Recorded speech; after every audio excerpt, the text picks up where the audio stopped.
Hello, hello, welcome. Welcome. This is the global community for adults who are healing CPTSD.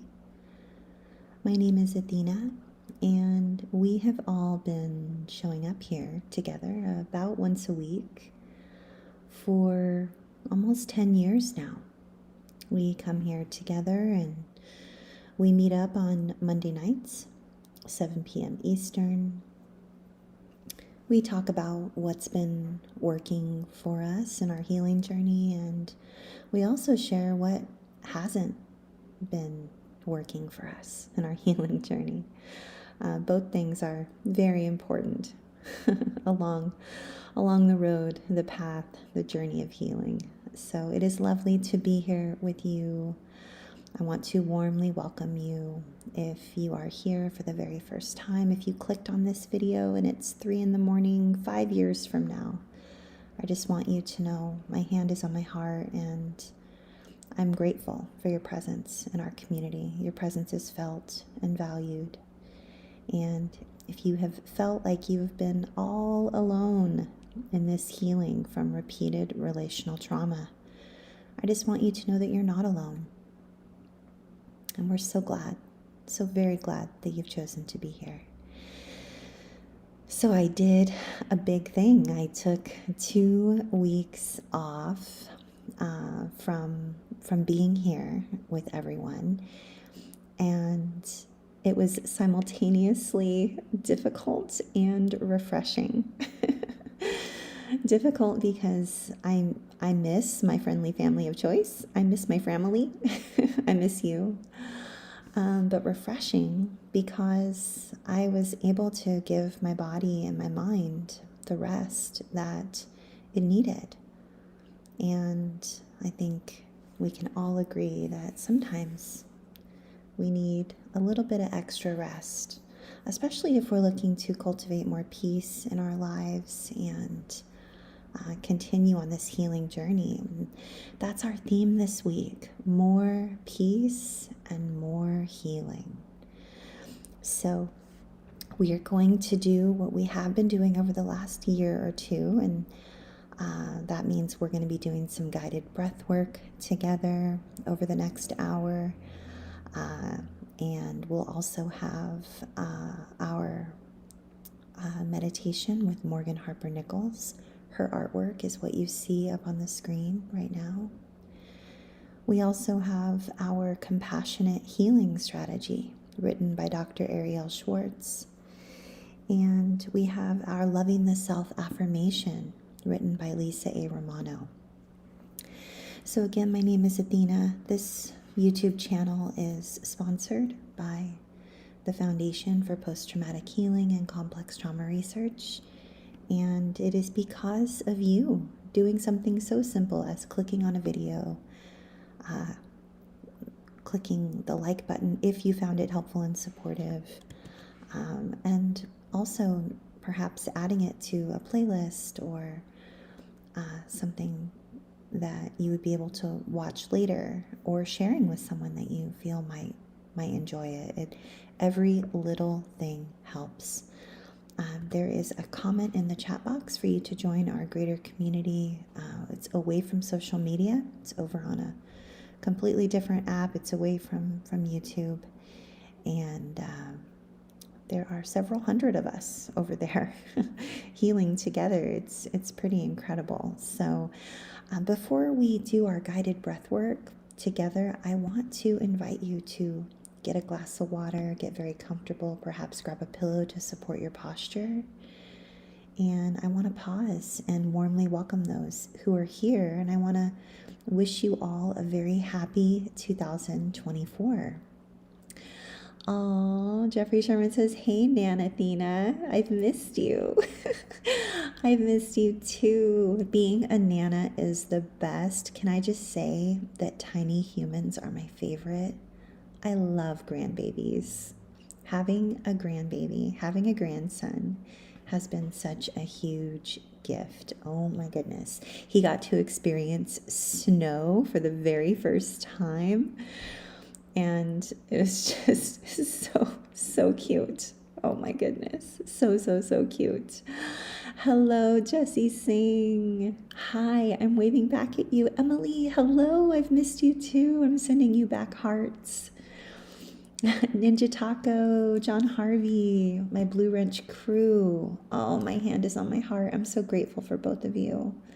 It was nice to connect with you over the winter holidays, Ninja Taco. It was so wonderful to meaningfully connect. And John Harvey, I missed you. And I had a couple of bites of some chocolate cake, and you know I thought of you. So, yes. Hello, Michelle. Michelle says, I'm new. Hello to all. Hello to you. I'm waving at you. I'm so glad you've chosen to be here with us, Michelle. Yes, I definitely got some rest, and I'm so grateful. I'm so grateful for peace and healing and rest. Hello to Jen. Jen says, good evening, everyone. I'm also new. Hello.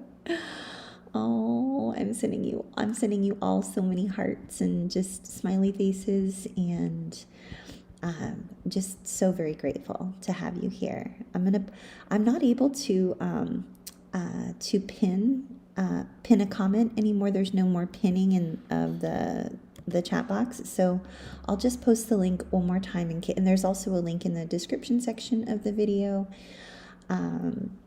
If anyone is curious about, it's something so simple and so small, but it keeps the organization going and going and going. And I'm so blessed and grateful.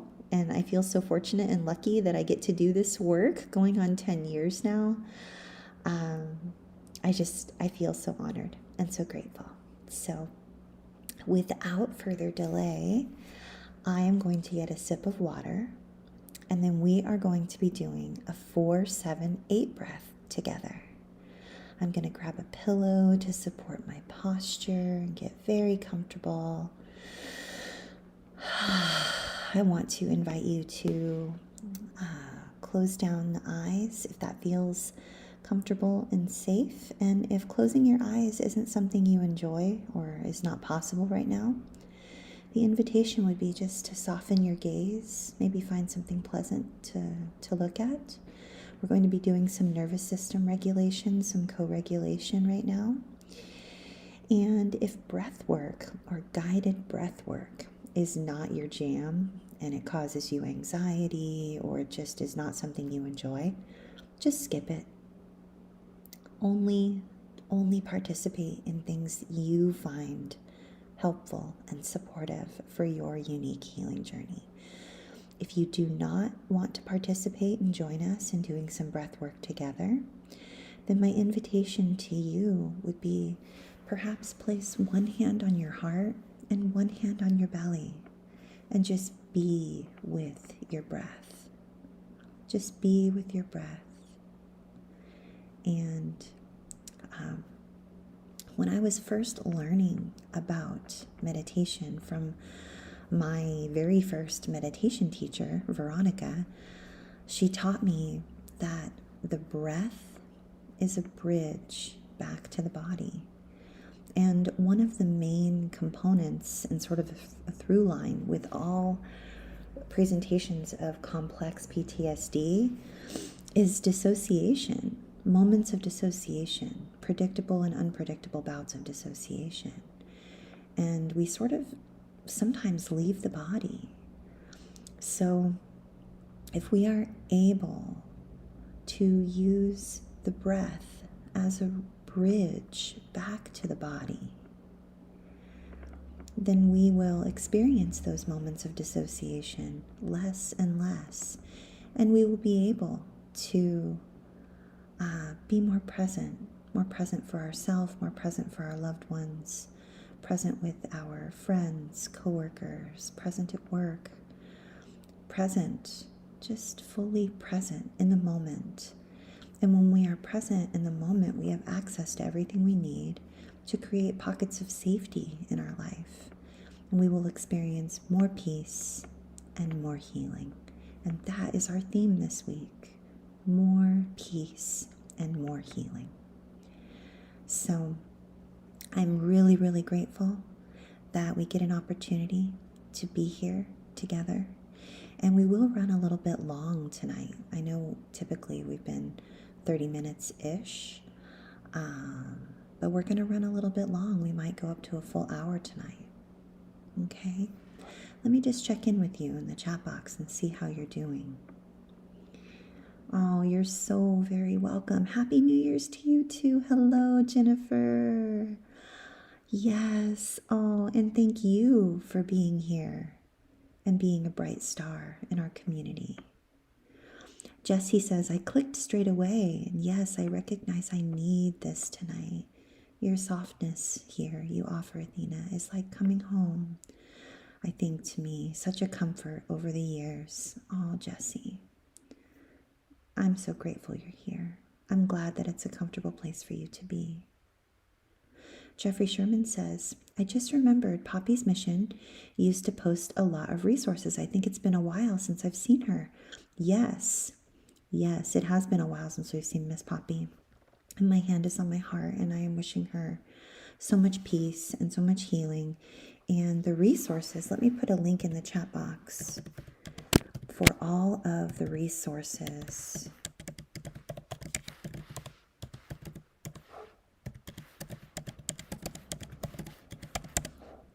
There we go. There is a link. So you can go to cptsdfoundation.org/crisis resources if you are in crisis or if you are in immediate need of assistance and support. This is never a place for crisis care because this is social media and we are simply here to check in with one another and to be together, to share what's working in our healing journey and perhaps what isn't working. So I'm going to go ahead and we're going to begin with our breath work. Again, we're going to be doing our 4-7-8 breath. The 4-7-8 breath, we will breathe in together for 4 counts. We will pause for 7 counts, and we will breathe out together for 8 counts. We will do that 4 times, and I will count us in on our first breath and on our 4th breath. And on our second and our third breath, we will be on our own. Okay? So let us begin in 3, 2, 1. Inhale. 3, 2, 1. Pause. 6, 5, 4, 3, 2, 1. Exhale. 7, 6, 5, 4, 3, 2, 1. On your own now.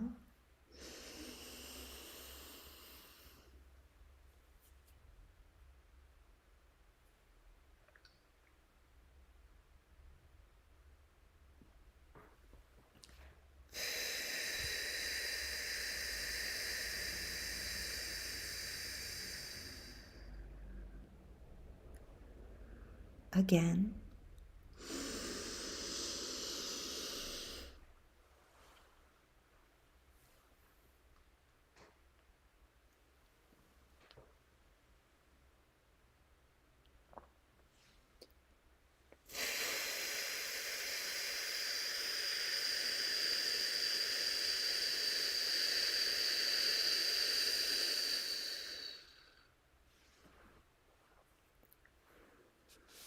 Well done. Oh, beautiful.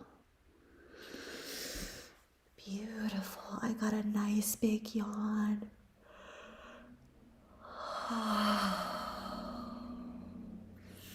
That extended exhale, where we extend the exhale longer than the inhale, it's really helpful in activating the parasympathetic nervous system, which is also known as our rest and digest. and it helps us to regulate our nervous system. And fun fact, I've mentioned this on previous videos, but two of the most effective ways to practice emotional regulation and distress tolerance, which are two of the dialectical behavior therapy skills, two of the best ways are breath work, deep breathing, and co-regulating with another mammalian nervous system. So here we are, practicing two of the very best ways to regulate our nervous system and to build up our distress tolerance skills. Emotional regulation, distress tolerance skills. We are 16 human mammals, all in the same virtual room together, all breathing together. A warm welcome to you, Nadine. So good to see you. It has been a while. Yes, I'm wishing you a very peaceful season as well. How were your holidays? Happy New Year to you as well. So good to see you. So wonderful to be here with you all. So we're going to transition into our compassionate healing strategy written by Dr. Ariel Schwartz. And I'm going to read to you, actually. I want to invite you to, as always, take the best, leave the rest. Please take with you what works and what's helpful for your healing journey, and please just, if it's not helpful and supportive, just skip it. I'm just grateful that you've chosen to be here with us. So I'm going to read to you from chapter 4, and I'm going to paraphrase a little bit. Dr. Ariel Schwartz wrote this book that we've been going through over the past year, and it's called A Practical Guide to Complex PTSD. Compassionate Strategies to Begin Healing from Childhood Trauma. So, two of the presentations of CPTSD, when we are living in the after effects of repeated relational trauma, this is me speaking, not Dr. Ariel. Two of the ways complex PTSD shows up for us is in its anxious presentation and in the depressive presentation. So if we're talking about polyvagal theory, we're either stuck on or stuck off. We're in a place of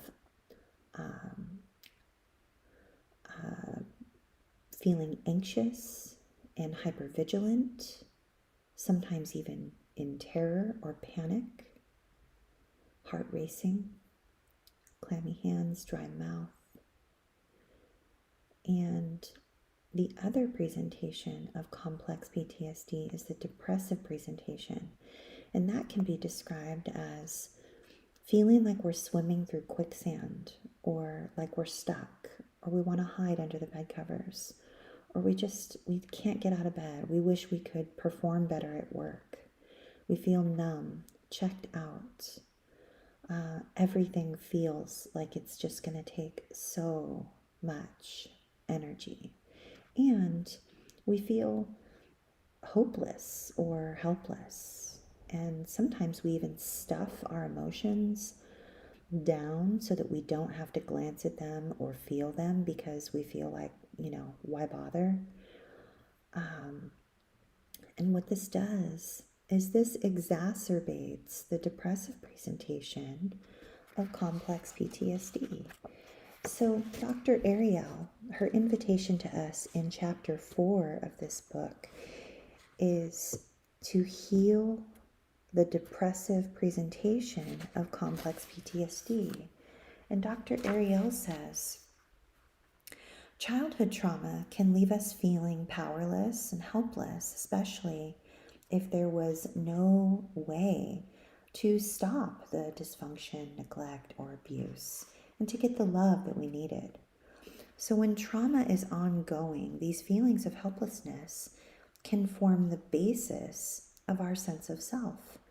And in this chapter, chapter 4 of her book, we begin to gain an understanding of the depressive presentation of complex PTSD. You'll learn, we're gonna learn together here some healing strategies that will help us to combat our negative thinking and embrace our emotions so that we can connect to a feeling of empowerment in the body. And while depressive symptoms are the result of our past, they don't need to define our future. So depressive symptoms can include irritability, loss of interest or pleasure in things that we previously enjoyed, or feeling hopeless about the future.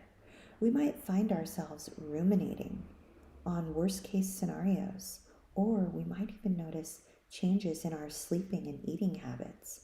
It's not uncommon for treatment providers to focus on a diagnosis of depression without recognizing that these symptoms can be a result of CPTSD and depressive symptoms. The depression and CPTSD can overlap. These symptoms can overlap. And sometimes it's possible for us to have both. So the healing strategies that we're going to talk about today and next week are going to help us cope with our depressive symptoms regardless of the cause of these depressive symptoms. So as a result of childhood trauma, we might have felt that no one anywhere could handle our feelings, or that no one would respond to us in a loving and supporting way. So we may have learned to push away our feelings of rejection, hurt, or anger. And as an adult, we might even continue to distance ourselves from our feelings and deny that we have needs. But these emotions may still build up inside of us. We might feel irritable, or we could even explode in anger. And this means that we could hurt or scare others that we love. Feelings of shame and embarrassment might then fuel our inner critic to initiate a vicious cycle that reinforces the urge to further push away from our emotions.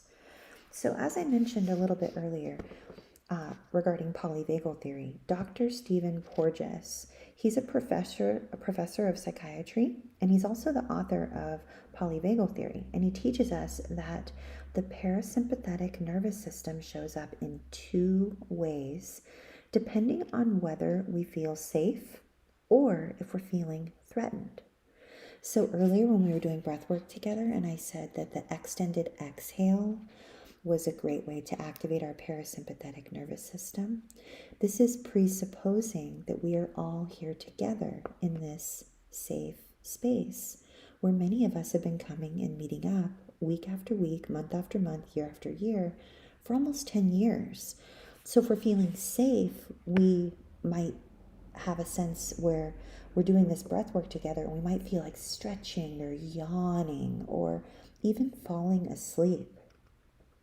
Right? But if we're not feeling safe, if we have other things going on in our lives, then the parasympathetic nervous system does not bring about rest and relaxation. Because if we're feeling threatened, the parasympathetic nervous system can go into the defensive mode, which is associated with trauma, and it's known as the faint response or collapse, which includes feelings of helplessness, fatigue, and eventual collapse. So when we were children, if we spent an extended period of time in a faint response, then these feelings of heaviness, sluggishness, that swimming through quicksand feeling that I told you about, and tiredness, they persist into adulthood, and they can influence our overall sense of self. So psychologically, when there's no way to escape, like when we're children, when there's no way to escape the repeated emotional or physical abuse or the neglect or whatever dysfunction was going on, we can feel powerless. Like how else would we feel, right? Of course we're going to feel powerless. So even if we are now adults, which we all are here on this channel, we're no longer living in this traumatizing environment, but we might still feel helpless. So we could have a wide range of choices and behaviors available to us now, but it's going to be difficult for us to see these and engage in new, positive, and life affirming possibilities. So there's a psychologist and researcher by the name of Dr. Martin Seligman, and he describes this that I just described to you as learned helplessness. It's this sense of these pervasive feelings of powerlessness, accompanied by beliefs that there is nothing we can do to affect change. Nothing's ever going to change. So, for instance, like for me personally, this is me, Athena, speaking, not Dr. Ariel. So, there's cognitive behavioral therapy, CBT, and that's basically talk therapy. And most CBT therapists, and there is a modality called trauma focused CBT. And my trauma therapist, her name's Sonia, she sees depression as a triad of thinking patterns. So it's a negative view of myself, a negative view of the world, and also a negative view of the future. And this is very, very, very, very common. So, for example, we might feel like we are incompetent, and that maybe even like there's no point in trying to heal because the world has and will continue to repeatedly fail us. So, as hard as this may sound, it is essential that we challenge that self limiting belief in order to heal from these depressive symptoms. So, this might look like me doing my very best whenever I'm feeling like everything is hopeless and everything is pointless. I need to do the hard work of pausing. And Richard Grannon often uses this quote, and he does it in some really cool accent that I definitely can't do. But the question is, what if the opposite were true? If I'm feeling hopeless and helpless and like nothing's going to change, basically like nobody likes me, everybody hates me, I'll just go eat worms, like if I'm just, I'm woe is me, I'm really, really stuck in a spiral, I'm really feeling down on myself, I'm in a really deep place of self-pity. It's up to me in those moments to ask myself, what if the opposite were true? It's a difficult thing to do, but I'm telling you it's possible because I have lived through this. I'm still living through this, okay? So these depressive symptoms, the depressive presentation of CPTSD and depression, you know what it's often caused by? It's often caused by anger that has been turned inward, like self-hatred. And it's not like I think to myself, oh, I know what I'm going to do. I'm going to hate myself. No, that's not what it is. It's having no outlet for the anger. What if I wasn't allowed to express anger when I was younger, right? So healing these depressive symptoms, the depressive presentation of CPTSD, it involves reclaiming my ability to accept and express my emotions, including my feelings of anger about what happened to me when I was younger, right? So feeling anger about the times I was mistreated, it's gonna help us. If we can feel angry somehow, some way about the ways in which we were mistreated, it's going to help us to become empowered and protect ourselves. So as we explore the healing strategies that we're going to talk about tonight, we are going to learn to work with our mind, emotions, and body so that we can feel empowered in our life right now, okay? So that we don't continue to feel hopeless. So we're going to explore some common experiences of the depressive presentation. And this first healing strategy that we're going to talk about is going to help us to awaken our compassionate witness so that we can become a mindful observer of our thoughts. And this is going to help us to recognize the voice of our inner critic. So with this awareness, we can learn to protect ourselves by standing up for our underlying needs and feelings. Okay? It's important that we get in touch with that anger because when we do get in touch with that anger, we are able to practice self-advocacy. And when we are able to advocate for self, ultimately, not only do we feel more empowered, but you guessed it, this week's theme, we experience more peace and more healing. Okay?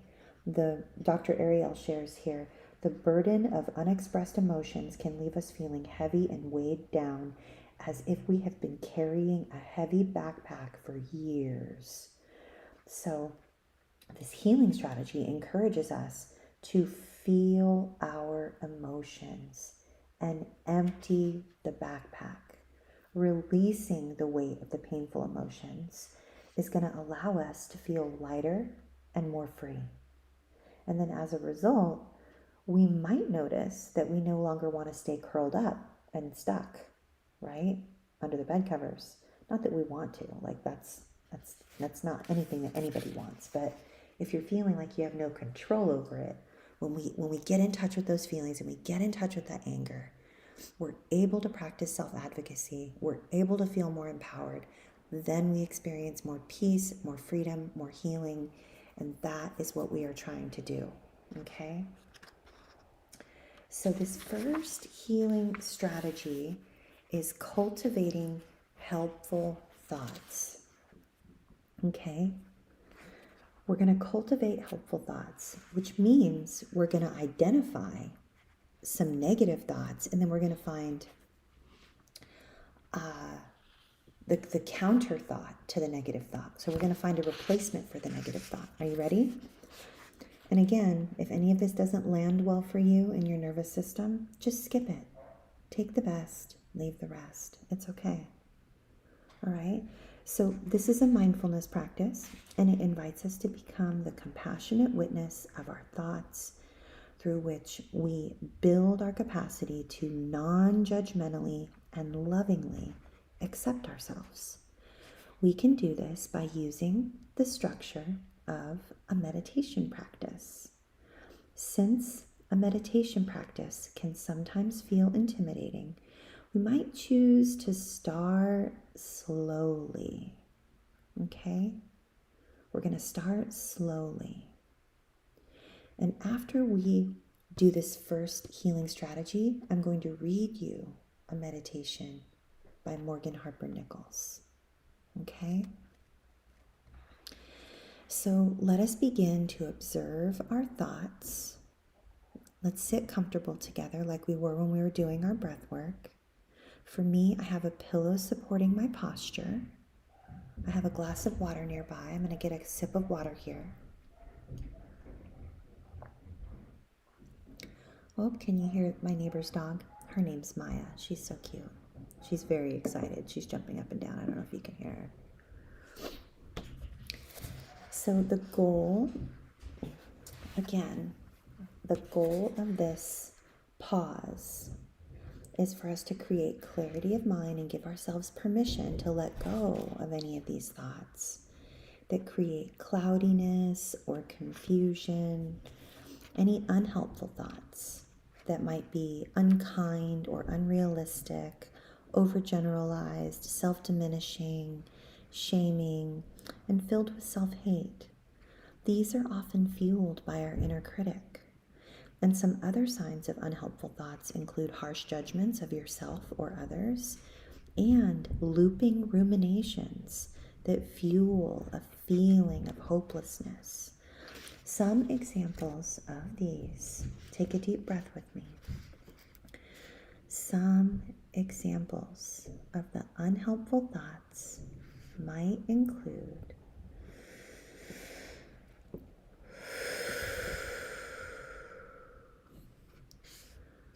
thoughts that are lies, thoughts that might sound like I'm worthless, or I'm a failure, I'm a loser, I'm never going to get anything right, I'll never get better, I'm never going to heal, no one is ever going to love me, I can't trust anyone, nobody can live up to my standards, especially not me. So as we explore these kinds of unhelpful thoughts that arise for us, notice if there are any particular thoughts that might keep coming back. Are they familiar? perhaps we can ask ourselves, where and from whom we learned these negative messages about ourselves or the world.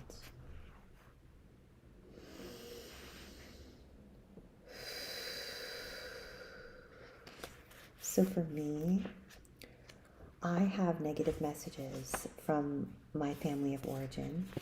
They would call me fat, ugly, stupid, clumsy, annoying, ridiculous. I don't even know. There's lazy, ungrateful. And these are not the truth about me. They do not define me, and they weren't true then, and they're not true now.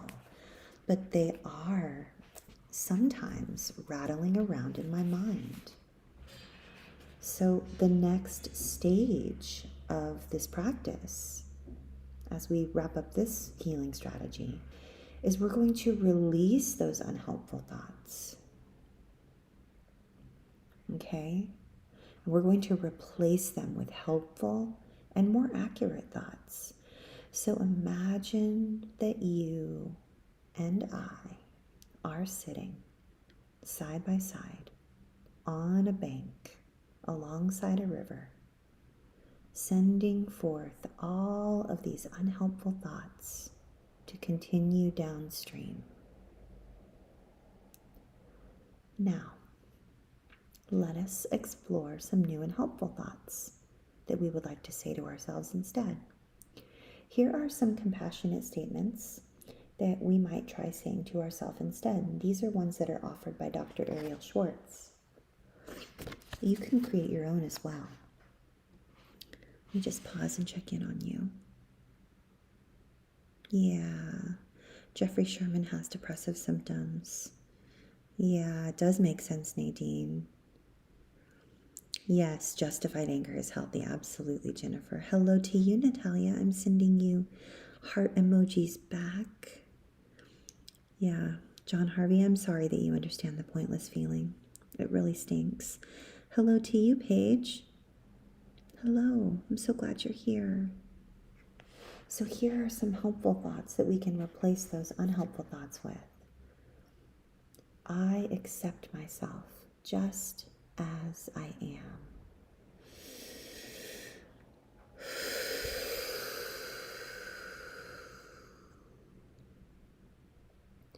I do not need to be perfect in order to be loved.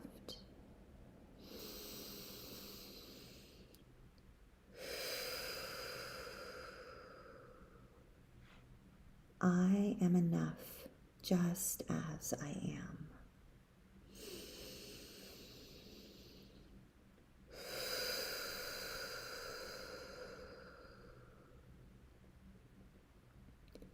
I deserve to be treated with kindness and respect.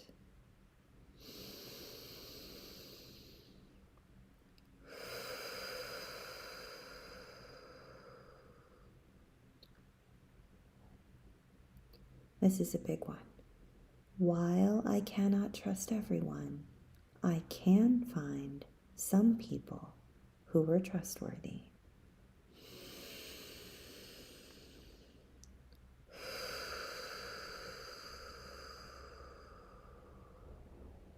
I am only human. I will be accepting of my mistakes.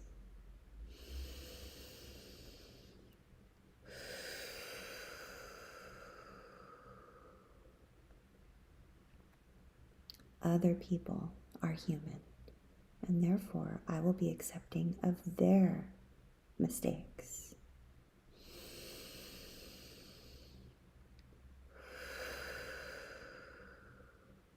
So as we complete this practice, let us take a few moments to notice how we feel in the body when we speak to ourselves with kindness and accuracy.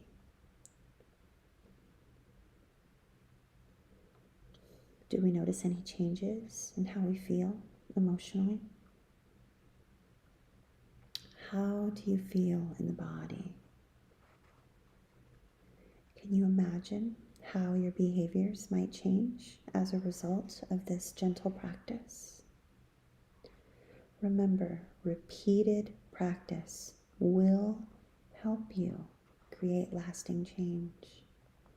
Notice what happens when you experiment with the cultivation of helpful thoughts as a daily routine.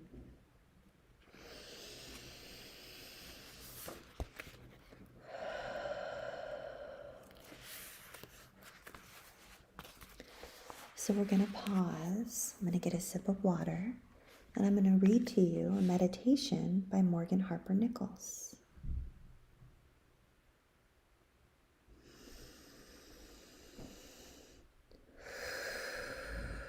How are you feeling?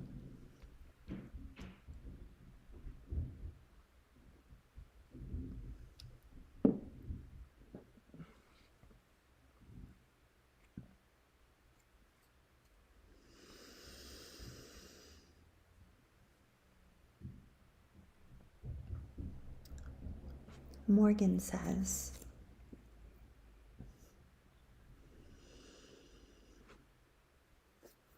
"May today be the day you acknowledge that for all the endings you've encountered in your life, each new sunrise offers the chance to embrace new beginnings. This isn't because new beginnings are easy or automatic.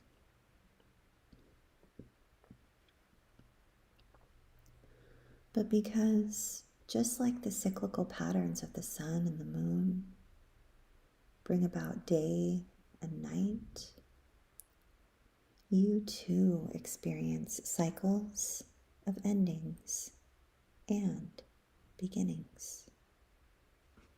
They are natural, and you are moving through them. Recognize that new beginnings don't have to follow a perfect step-by-step plan where everything is figured out. Instead, they can unfold naturally, like the transition from day to night and back to day. With each turn of the day, you are collecting wisdom and learning as you go. The change might be subtle at times, but the constant is that the day happened, then the night, and during the night, there was an interruption, a pause from the sunlight of day. But now, it is day again, bringing something new, a renewal after the pause.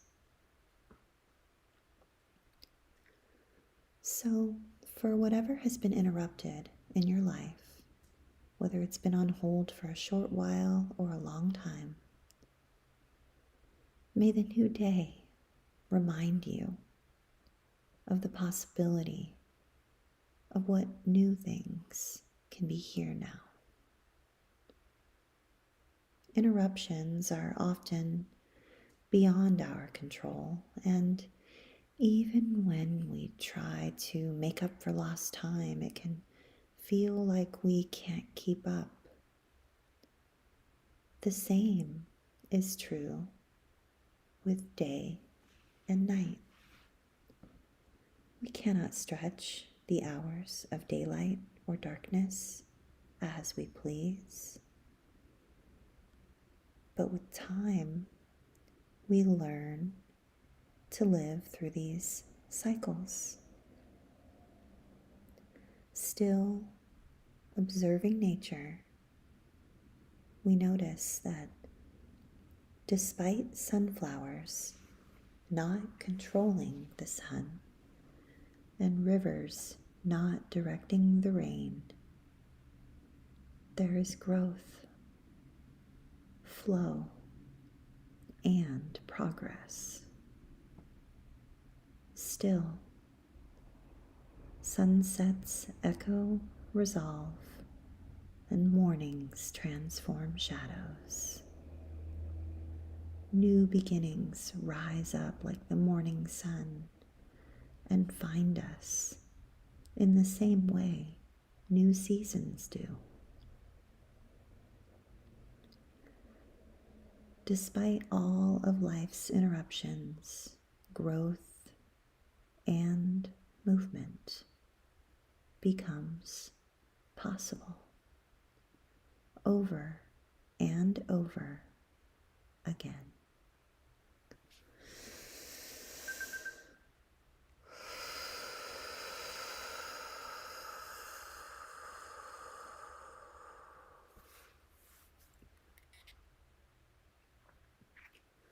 I love that.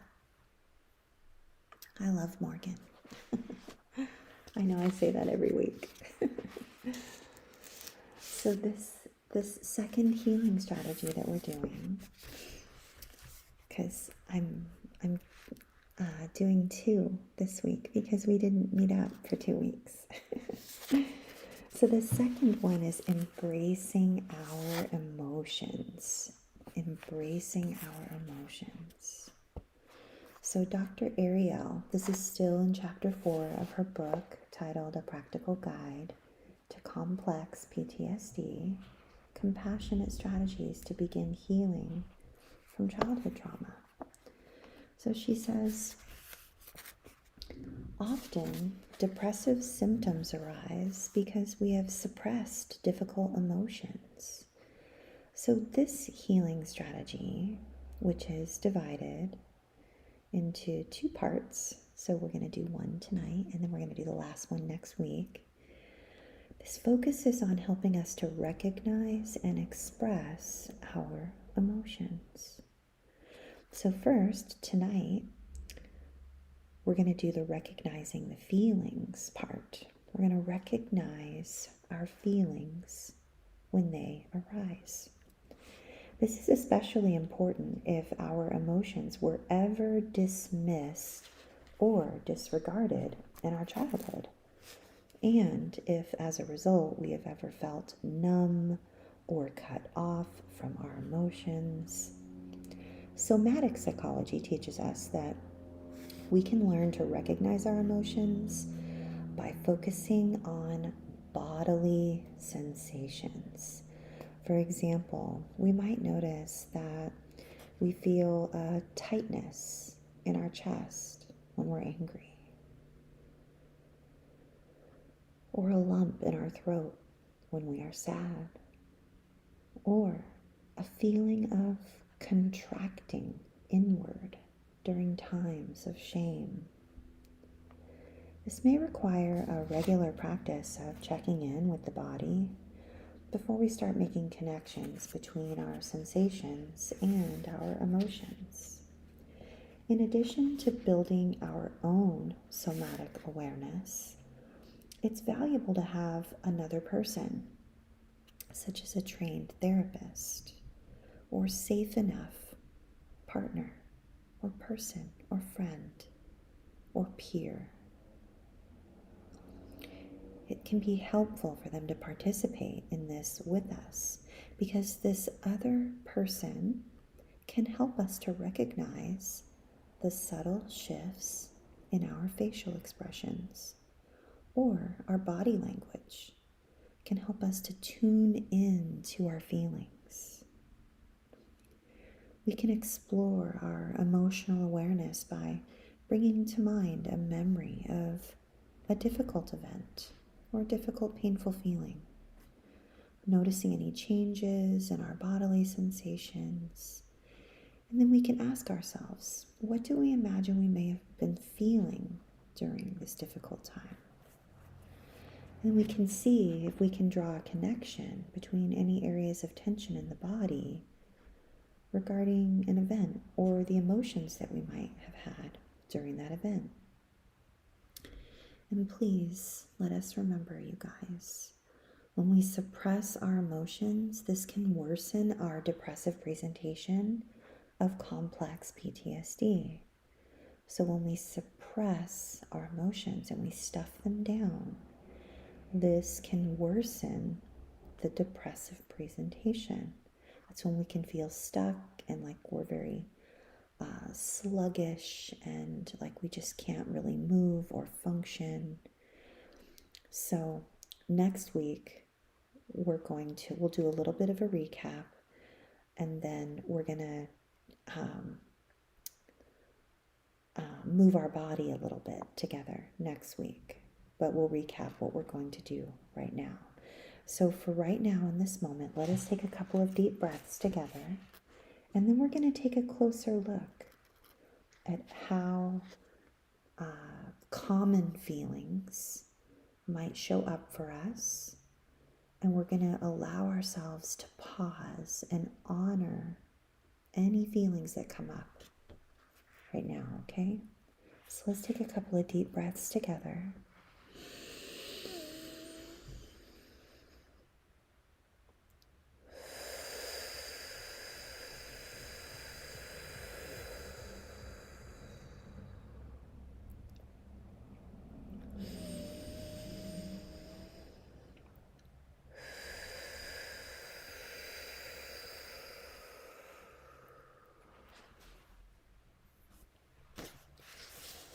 Okay,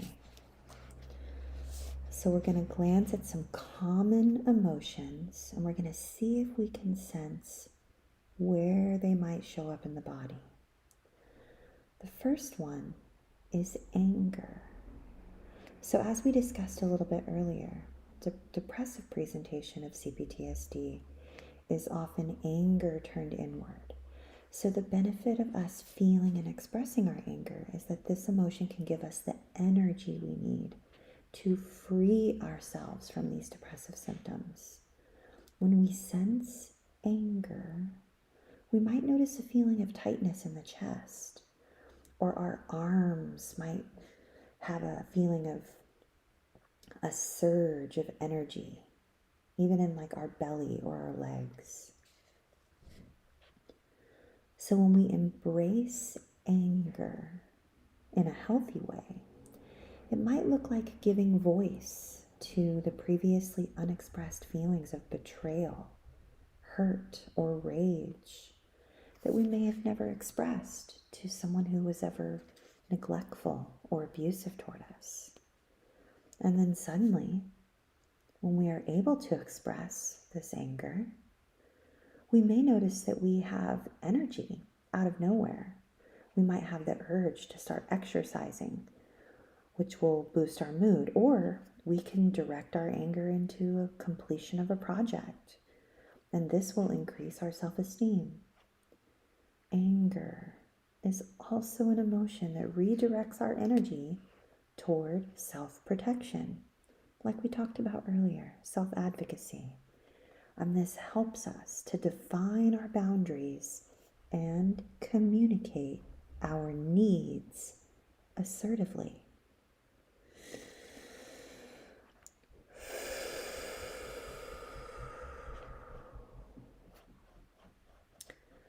I love that. I mean, many of us, we need to communicate our needs assertively, right? So the next common emotion that we're going to glance at and hold space for is fear. So feelings of fear often involve trembling, shakiness, or a sense of being frozen. Often, we think that fear will go away if we just ignore it. However, suppressing fear tends to reduce access to our vitality, which can exacerbate depressive symptoms. So fear, like all emotions, it needs to be felt so that we can access our courage. Sometimes we may feel fearful when remembering a frightening time from the past, and other times we may be reacting to a threat that's in our current environment. If the fear is from our past, we can use our breath to find courage.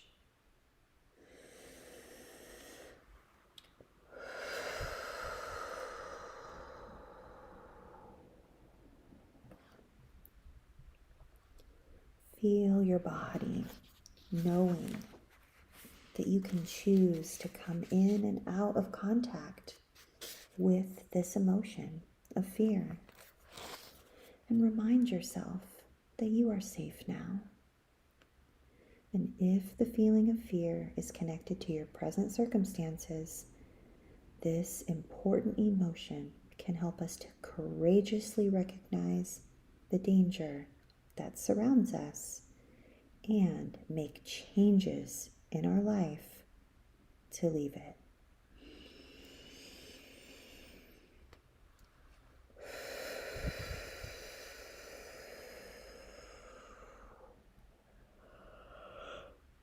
I got a big yawn on that one.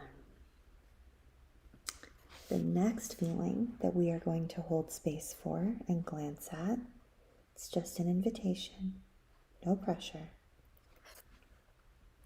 The next feeling is shame. And shame is the wound of not belonging.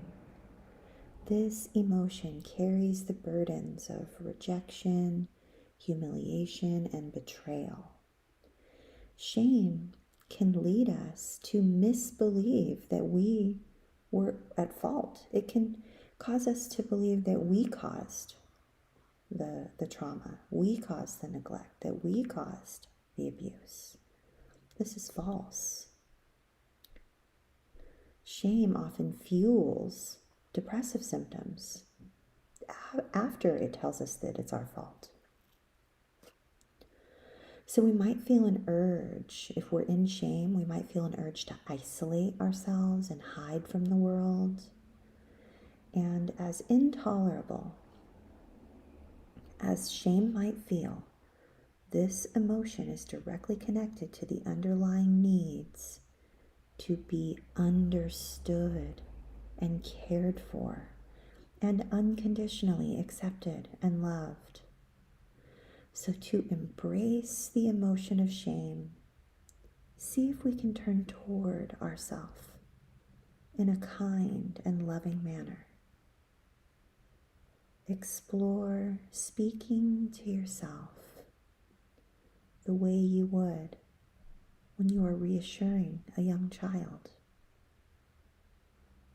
And then allow the most vulnerable part of yourself to feel deeply cared for.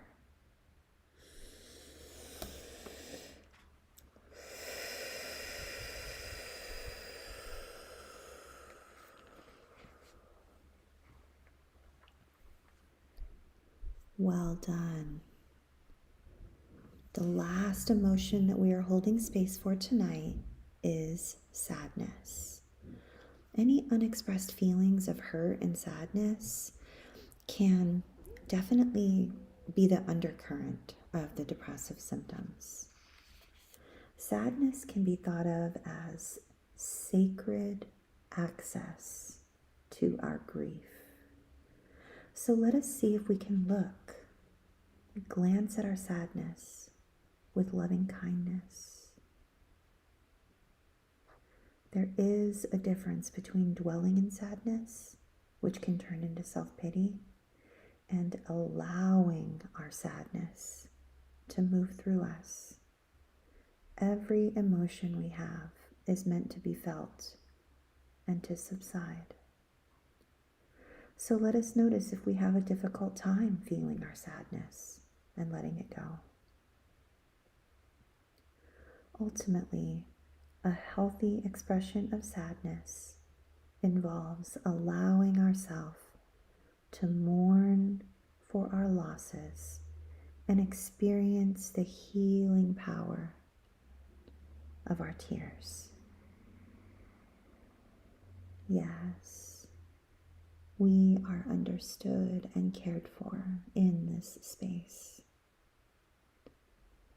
You, Jeffrey Sherman, are understood and cared for. Yes, and a warm welcome to you. I'm so happy you can be here live also. We're grateful you are here. Well done tonight. Let's just pause and take a moment, okay? Let's just check in with the self. Let's check in with how we're feeling. If anything we talked about tonight has caused you to feel unsettled or upset, please know you can always step away at any time, okay? Healing from CPTSD takes a while. It takes kindness and patience and gentleness. It takes consistency. It takes compassion. And these depressive symptoms that we have been focusing on tonight and discussing, they're often a result, please don't miss this, the depressive presentation of CPTSD is often a result of accumulated experiences of powerless, hopelessness, and helplessness. So again, it's going to take some time for us to feel relief from this accumulated pain. Okay? Dr. Ariel says, I recommend that you continue to replace judgmental or critical thoughts with compassionate self-talk. And likewise, I encourage you to embrace your emotions as a lifelong practice, one that not only unpacks emotional burdens from your past, but also helps you to befriend difficult feelings on a regular basis. Next week, we will have the healing strategy of stretching, unwinding, and uplifting.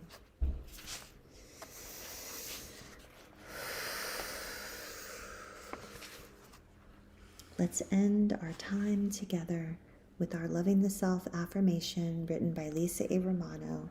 Lisa says, because I want to heal, I now understand that by giving up on my wants and or needs, or by minimizing my own ideas, I may have enabled others to push me around.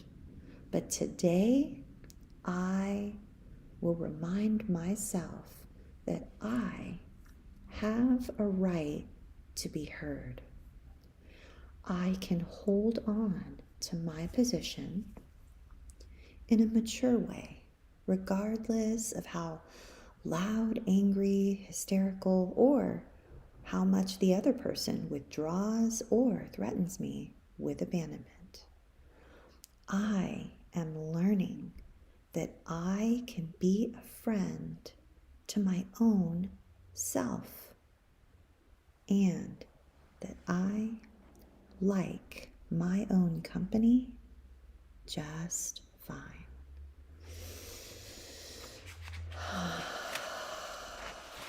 Excellent job tonight. Thank you for healing with me. Thank you for being here this evening. Happy 2024 to you. I will be back here with you next Monday and every Monday, 7 p.m. And between now and then, you are warmly welcomed to join us over in the community through the Foundation for Post-Traumatic Healing and Complex Trauma Research, or not. Either way, I'm going to be right back here with you next Monday. And in the meantime, please be extra patient and extra gentle and extra kind to yourself, because you're worth it. And I'll see you soon. So good to see you. Good night, everyone.